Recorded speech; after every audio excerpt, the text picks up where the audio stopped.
Segala kritik, cercaan, cemoohan publik pada Presiden Jokowi ini menunjukkan apa? Ini fenomena apa? Ya, ini karena sudah keterlaluan kerusakan yang dibuat terutama di bidang demokrasi dan konstitusi.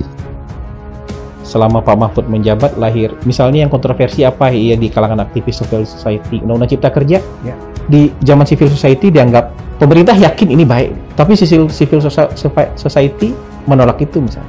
Menko Polhukamnya Pak Mahfud, revisi Undang-Undang KPK, Menko Polhukamnya Pak Mahfud juga harusnya fair ke publik. Ada banyak hal yang dikritik juga, misalnya Pak Mahfud ada kok. Walaupun kalau saya sih menganggap semua yang dibikin pemerintah kemarin itu memang buat kebutuhan masyarakat. Dan itu baik-baik aja. Tapi kan ini seolah-olah sekarang ada di barisan civil society nih. Salah aja semua yang ada di pemerintah. Iya. Gua rasa orang yang paling patah hatinya di Pilpres ini tuh sebenarnya bukan Pak Ganjar tahu, tapi Pak Mahfud. Dan cuma karena salah kolam, ya jadi begitu. Apalagi gue ngeliat nih kayak begini-begini nih, makin kayak ya ampun, kayak gini banget ya berada di kolam yang salah gitu. Pemanggilan Pak Jokowi dengan nama Mulyono itu semacam sindiran atau merendahkan gitu ya. Termasuk juga Pak Mahfud di dalam beberapa ceritanya menggunakan kata ganti Pak Jokowi itu Mulyono. Kekuatan masyarakat sipil mulai muncul. Daya kritis mahasiswa sudah mulai kelihatan lagi kemarin. Kesadaran masyarakat bahwa sesuatu yang salah harus diingatkan, kalau perlu turun ke jalan itu berlangsung lagi.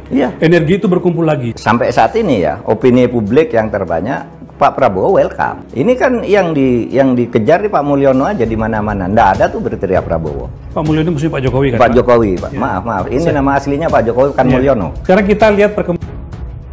Istana bersikap apa terhadap penamaan Pak Jokowi dengan Mulyono ini, Pak? Nggak ada respon tertentu soal itu. Mulyono ada kata-kata mulia di situ. Namanya bagus. Tapi ini kan kayak anak-anak kecil waktu sekolah dulu manggil temannya dengan nama bapak.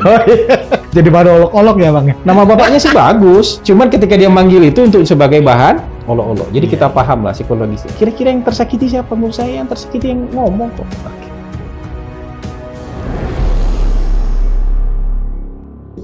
Assalamualaikum warahmatullahi wabarakatuh. Ya, kembali lagi bersama saya di channel Gosip Politik ya. Di kesempatan kali ini ya, saya akan membagikan sebuah pernyataan menarik ya dari Hasan Nasbi, di mana dia terang-terangan mempermalukan habis-habisan Pak Mahfud MD ya. Ia menilai ada masalah psikologis yang dialami oleh Pak Mahfud MD ya.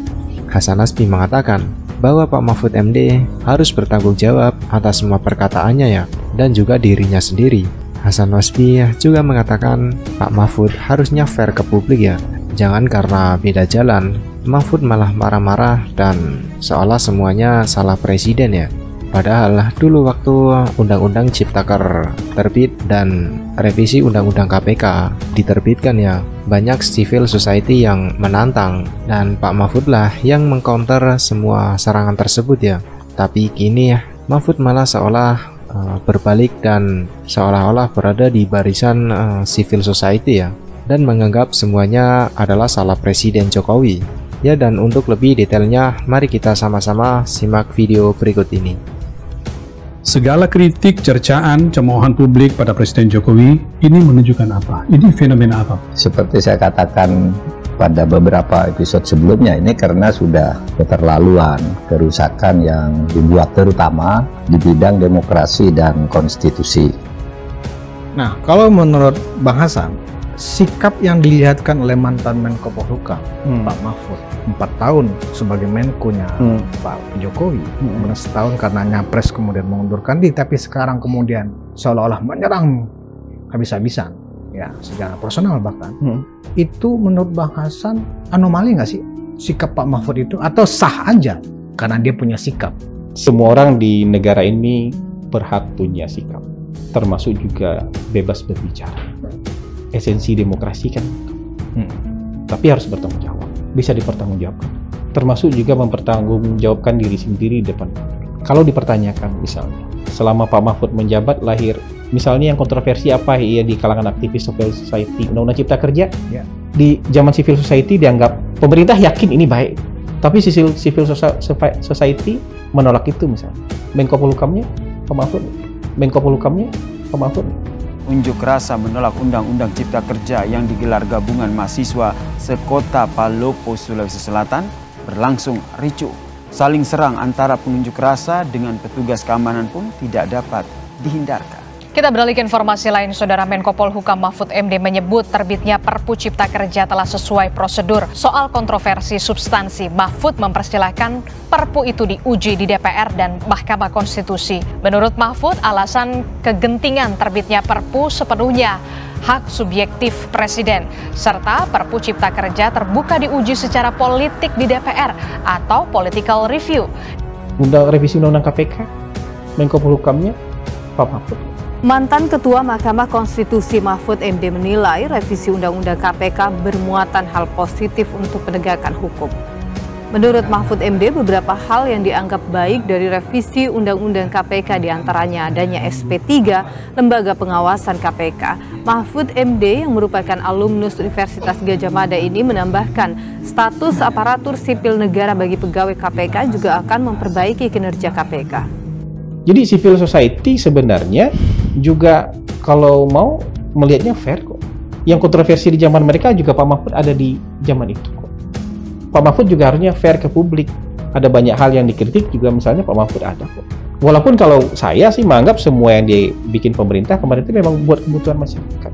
Dan itu baik-baik aja. Tapi kan ini seolah-olah sekarang ada di barisan civil society nih. Salah aja semua yang ada di pemerintah. Ya. Gitu. Jadi menurut saya kita harus fair. Banyak hal-hal yang kita juga terlibat. Banyak hal-hal yang kita juga menjadi bagian itu di dalam. Jadi buat saya kalau kita yakin di masa itu kita menjalankan itu demi kebaikan, harusnya hari ini kita juga yakin. Jangan gara-gara kita berpisah jalan, kemudian kita kalah, kemudian kita marah-marah. Seolah semua ini salahnya presiden. Seolah 1 tahun terakhir Pak Jokowi sudah berubah drastis. Pak Jokowi menurut saya nggak ada perubahan apa-apa di diri beliau. Pak Jokowi yang sama 10 tahun yang lalu, Pak Jokowi 5 tahun lalu, Pak Jokowi juga seperti itu yang ada saat ini. Perbedaannya adalah Pak Jokowi mungkin berbeda dengan sebagian teman-temannya yang mungkin 10 tahun, yang mungkin 4 tahun bersama-sama. Beda jalan. Ketika dia beda jalan, ada orang yang dan mungkin nih Pak Mahfud juga mungkin belum move on. Belum move on. Mungkin. Jadi buat saya belum move on dari kekalahan ya Bang? Saya nggak tahu, belum move on aja. Kan bisa juga patah hati. Gitu. Entah dari apa itu. Jadi presiden-presiden kita ini pasti punya kekurangan. Ya. Nggak mungkin lah. No perfect man. Nggak ada. Di seluruh dunia nggak ada. Pasti ada kelebihan dan kekurangan. Tapi saya yakin nih, di level pemimpin tertinggi ini kalau ditimbang nih, antara kekurangan dengan kelebihannya pasti lebih banyak kelebihan. Ya. Ada keputusan-keputusan dia yang tidak tepat mungkin iya. Tapi kalau kita timbang-timbang, ya, mana keputusan yang tepat, mana keputusan yang tidak tepat, pasti lebih banyak keputusan yang tepat. Karena kalau nggak sampai dia di titik itu. Ya. Kalau kita ini mungkin masih 50-50. Keputusan kita yang tepat dengan keputusan kita yang nggak tepat mungkin masih 50-50. Atau orang yang di level bawah lagi mungkin lebih banyak keputusan yang nggak tepat daripada keputusannya yang tepat. Makanya udah sampai di level itu, jangan sembarangan menghina orang. Seolah-olah orang ini jelek, nggak ada kelebihannya, nggak ada bagus-bagusnya. Kalau nggak ada bagus-bagusnya nggak sampai di level itu. Padahal Pak Mahfud itu kan sudah termasuk pencapaiannya sudah sangat tinggi. Pak. Pencapaiannya sudah sangat tinggi. Tapi kok saya nggak mau menjadikan ini persoalan pribadi dengan Pak Mahfud. Pak Mahfud orang baik. Masalahnya gini Bang. Termasuk misalnya mengenai nama Mulyono, ya kan? Saya sebenarnya juga mau konfirmasi juga ke Bang Hasan masalah Mulyono ini. Bagi saya ada semacam pemanggilan Pak Jokowi dengan nama Mulyono itu semacam sindiran atau merendahkan gitu ya. Termasuk juga Pak Mahfud di dalam beberapa ceritanya menggunakan kata ganti Pak Jokowi itu Mulyono. Nah sekarang saya tanya ke Abang. Istana sendiri dengan sekarang publik ini, khususnya publik yang kalau istilah Abang patah hati ya, bukan sakit hati ya, itu juga menggunakan istilah Mulyono itu Bang. Nah, istana bersikap apa terhadap penamaan Pak Jokowi dengan Mulyono ini Bang? Nggak ada respon tertentu soal itu. Pak Jokowi juga pernah mengakui kan bahwa nama kecil beliau Mulyono. Oke. Cuman ini kan gini, namanya bagus. Mulyono ada kata-kata mulia di situ. Ya. Namanya bagus. Tapi ini kan kayak anak-anak kecil waktu sekolah dulu manggil temannya dengan nama bapak. Jadi baru olok-olok ya Bang? Nama bapaknya sih bagus. Cuman ketika dia manggil itu untuk sebagai bahan olok-olok. Jadi kita paham lah psikologis. Kira-kira yang tersakiti siapa? Menurut saya yang tersakiti yang ngomong kok. Oke. Gua rasa orang yang paling patah hatinya di Pilpres ini tuh sebenarnya bukan Pak Ganjar tahu, tapi Pak Mahfud. Lu bayangin ya, beliau itu tuh cawapres yang paling sempurna.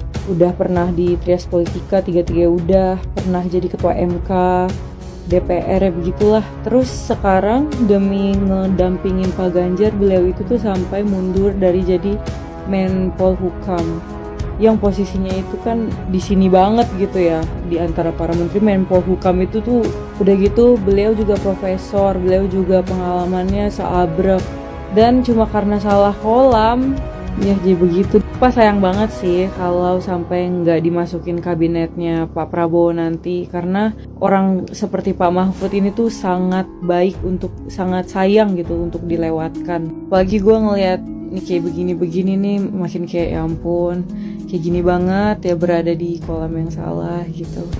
Udahlah Pak, gabung aja lah Pak sama Pak Wowo. Makin lama tuh yang tersakiti tuh yang ngomong itu. Coba bayangin, kita julid sama orang, tapi orang itu makin membubung tinggi, kita di situ-situ aja.